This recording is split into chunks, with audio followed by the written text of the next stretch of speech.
नमस्कार मित्रांनो, बाळाचा जन्म हा प्रत्येक कुटुंबासाठी खूप महत्वाचा आणि खूप आनंदाचा क्षण असतो. पण या आनंदाच्या क्षणात आपण अनेक वेळा एक महत्वाची गोष्ट विसरतो, ती म्हणजे आईची काळजी. डिलिव्हरी नंतर आईचं शरीर खूप अशक्त झालेलं असतं. तिला शारीरिक आणि मानसिक दोन्ही प्रकारची रिकव्हरीची गरज असते. जर या काळात योग्य काळजी घेतली नाही तर पुढे अनेक समस्या निर्माण होऊ शकतात.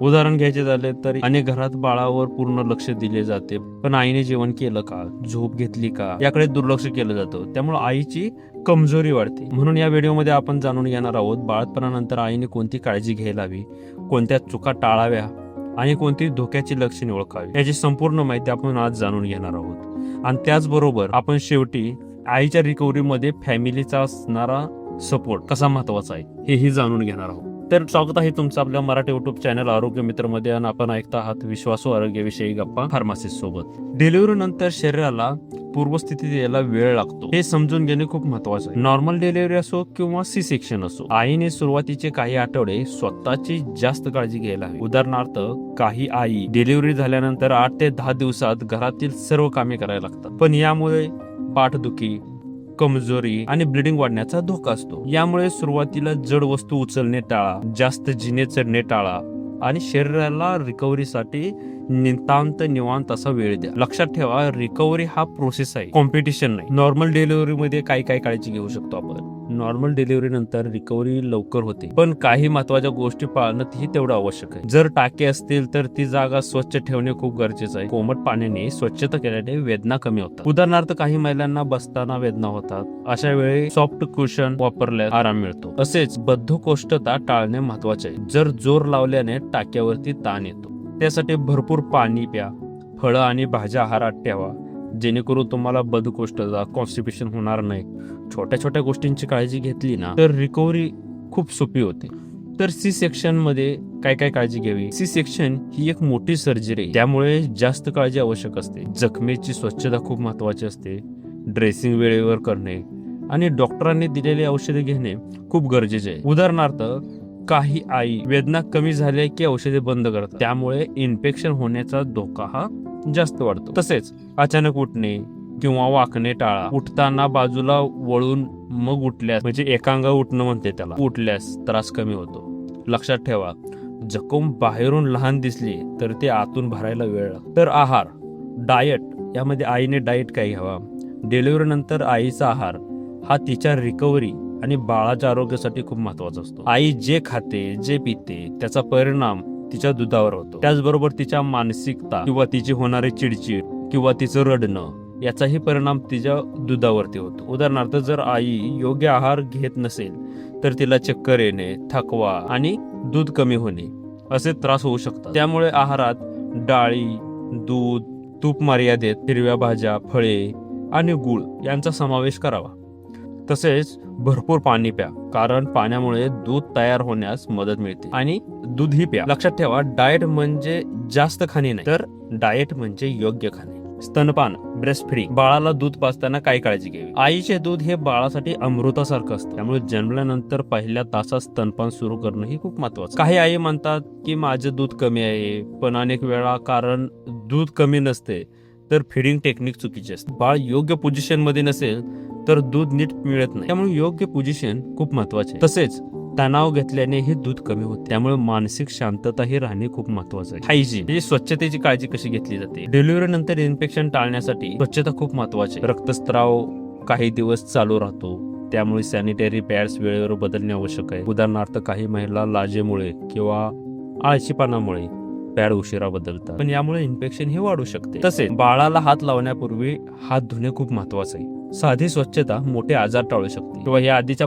बाळाची काळजी कशी घ्यावी या सिरीज मध्ये पण आपण बघितलं की बाळाला घेण्यापूर्वी आपण हातपाय धुवून त्यानंतर बाळाला घेतलं जातं. आपल्या गावाकडे तर बघितलं तर हातपाय धुवून येऊन नंतर बाळाला घेतलं जातं.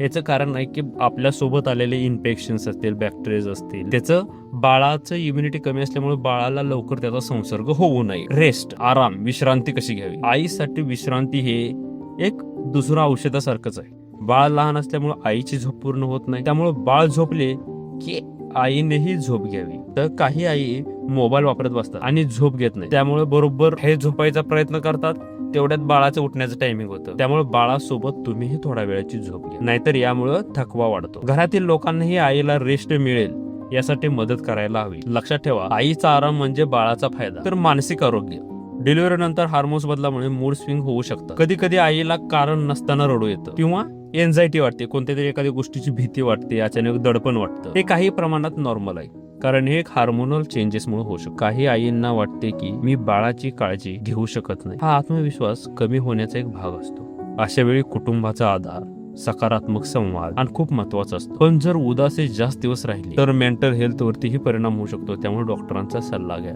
मेंटल हेल्थ ही फिजिकल हेल्थ इतकीच महत्वाची. तर एक्सरसाइज, व्यायाम यामध्ये काय करावं? डॉक्टरांच्या सल्ल्यानुसार हलका व्यायाम केल्यास रिकव्हरी जलदी होते, पण डॉक्टरांच्याच सल्ल्याने व्यायाम करावा. सुरुवातीला फक्त 5 ते 10 मिनिटे चालणं पुरेसं आहे. काही आई पूर्णपणे बेड रेस्ट घेतात, पण यामुळे स्टिफनेस, मसल स्टिफनेस वाढतो. हलकी हालचाल केल्याने ब्लड सर्क्युलेशन हे वाढतं. श्वसनाचं व्यायाम आणि पेल्विक एक्सरसाइज खूप फायदेशीर आहे. पण लक्षात ठेवा, ओव्हर एक्सरसाइज करू नका. डॉक्टरांच्या सल्ल्यानेच एक्सरसाइजची सुरुवात करा. तर काय डेंजर साईन आहेत, कोणत्या महत्वाच्या गोष्टी लक्षात घेतल्या पाहिजेत, धोक्याची घंटा ज्याला म्हणलं जातं. काही लक्षणे अशी असतात जी दिसल्यास दुर्लक्ष करू नये, जसे की जास्त ब्लिडिंग, ताप, जखमेत पज होणं, पू होणं म्हणतात, स्तनात तीव्र वेदना येणं. उदाहरणार्थ, काही लोक म्हणतात थोडे दिवस थांबू, ठीक होईल, पण त्यामुळे समस्या कमी होण्याऐवजी वाढू शकतात. त्यामुळे अनयुज्युअल लक्षणे दिसल्यास त्वरित डॉक्टरांना भेटा. त्यामुळे अर्ली ट्रीटमेंटने मोठा धोका टाळता येतो. फॅमिली सपोर्ट, जसं सुरुवातीला आपण बोललो, फॅमिली सपोर्ट आईच्या रिकव्हरीमध्ये सर्वात महत्वाचं म्हणजे कुटुंबाचा सपोर्ट खूप महत्वाचा असतो. जर घरातील लोक आईला इमोशनल सपोर्ट देत असतील तर तिची लवकर रिकव्हरी होते. आणि आईने स्वतःची काळजी स्वतः घ्यावी. इतर नातेवाईक किंवा आपल्याकडे पद्धत आहे की बाळाला किंवा आईला बघायला जाण्याची एक जुनी पद्धत आहे, त्यावेळेस नातेवाईक काही शांत बसत नाही, की आईला काही उलट सुलट भीतीजन्य गोष्टी सांगतात. तर अशा वेळेस आईला सकारात्मक पॉझिटिव्ह गोष्टी सांगाव्या, कारण तेही पहिल्यांदाच आई बनलेले, जेणेकरून आईचा आत्मविश्वास, कॉन्फिडन्स वाढेल. आणि आईने नातेवाईकांनी काही भीतीजन्य जरी सांगितलं असलं, प्रथमतः आजी, आई, सासू यांचा सल्ला घ्यावा, कारण हे खूप हुशार असतात. त्यांनी खूप दुनिया बघितलेली म्हणतात ना, ते खूप हुशार असतात आणि ह्या सर्व गोष्टीमध्ये ते तज्ज्ञ असतात. जर त्यातूनही आपल्याला काही भीतीजन्य वाटलं तर आपण आपल्या डॉक्टरांचा किंवा एखाद्या तज्ज्ञाचा सल्ला घ्यावा. तर बाळाची काळजी जितकी महत्वाची आहे तितकीच आईचीही काळजी महत्वाची. योग्य आहार, पुरेशी झोप, स्वच्छता, एक्सरसाइज आणि डॉक्टर ॲडवाइस पाळल्यास आई निरोगी राहते. लक्षात ठेवा, निरोगी आई म्हणजे निरोगी बाळ आणि निरोगी कुटुंब. जर ही माहिती आपणास कशी वाटली ही कमेंटद्वारे नक्की कळवा, किंवा तुम्हाला कोणता नवीन विषय हवा असेल किंवा तुमचे कोणते नवीन प्रश्न असतील तरी कमेंट करा. त्यावरती आपण सविस्तर एखादा व्हिडिओ बनवू. तर आपण भेटूच पुन्हा एका नवीन व्हिडिओमध्ये.